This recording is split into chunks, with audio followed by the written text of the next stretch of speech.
Now the poem goes on like this. Every evening the bells of the temple closed by rest. There is a weight on the bones. It's time again to wonder what I shall do with what I learn. મહાન કવિ કવિશ્રી જયંત મહાપાત્રા અહીં પ્રસ્તુત કાવ્યમાં કહેવા માંગે છે કે દરરોજ સાંજે મંદિરના ઘંટ વાગે છે અને એના મારા હાડકા ઉપરના આખા શરીરના ભારને ઓછો કરી દે છે. હવે જે મારું પોતાનું જ શીખેલું છે તે મને ક્યાં કમાવાનું છે? A warm vapor rises from the darkening earth like a hope. Somewhere inside a room, a girl is dying in her mother's arm. આશા જેવી અંધકારમય પૃથ્વી પરથી ગરમ વરાળ એટલે કે ઝાકળ ઉગે છે. તો ક્યાંક એક બાજુ એક ખૂણામાં એક છોકરી તેની માતાના ખોળામાં રડી રહી હતી. Elsewhere, someone revenges himself for his broken life.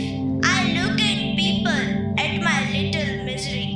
Beyond, at a jasmine's sad, sweet smile. Movement here has purpose. તો બીજે ક્યાંક કોઈ પોતાના તૂટેલા જીવનનો બદલો લેતો હોય તેવું દેખાઈ રહ્યું હતું. હવે હું અમારા નાના દુઃખ પર લોકોને જોઈ રહ્યો છું. તો ક્યાંક જાસ્મીન ફૂલના કડવા પૂઠા સ્મિતને જોઈને તેને તેનો હેતુ યાદ આવી જાય છે. It is not cold and tired, the deer chasing the new growth of grass, the drum thumping against the sky, the woman with her knees drawn to her chest. તે છોકરી ઠંડી પડી ગઈ હતી પરંતુ થાકી નહોતી. હરણ કે જે નવું ઘાસ ઉગેલું છે તેની પાછળ દોડે છે અને ઢોલકના અવાજ તો છેક આકાશ સુધી ગુંજી રહ્યા છે. And the wind that deceives itself, it has tellingly carried the scream of the girl who is dying in her mother's arm. હવા તો આપણને જ દગો આપે છે કારણ કે હવા જે છોકરી રડી રહી છે, જે તેની માતાના ખોળામાં રડી રહી છે, તેનો અવાજ કોઈને સંભળાવા દેતો નથી. My knowledge and my time fell too quiet tonight.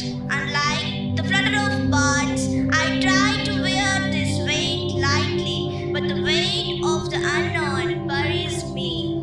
મારું જ્ઞાન અને મારો સમય જાણે કે રાતે શાંત પડવામાં હારી જ ગયું હોય. હું આ વાતોનું વજન પક્ષીઓના પાંખની જેમ હળવાશથી લઉં છું પરંતુ આનું વજન તો મને જ દાટી દે છે. આના પરથી આપણને એ બોધ મળે છે કે આપણે થોડી વાર માટે આપણા દુઃખોને ભૂલી જઈને જે જરૂરિયાતમંદવાળા લોકો હોય તેની આપણે મદદ કરવી જોઈએ.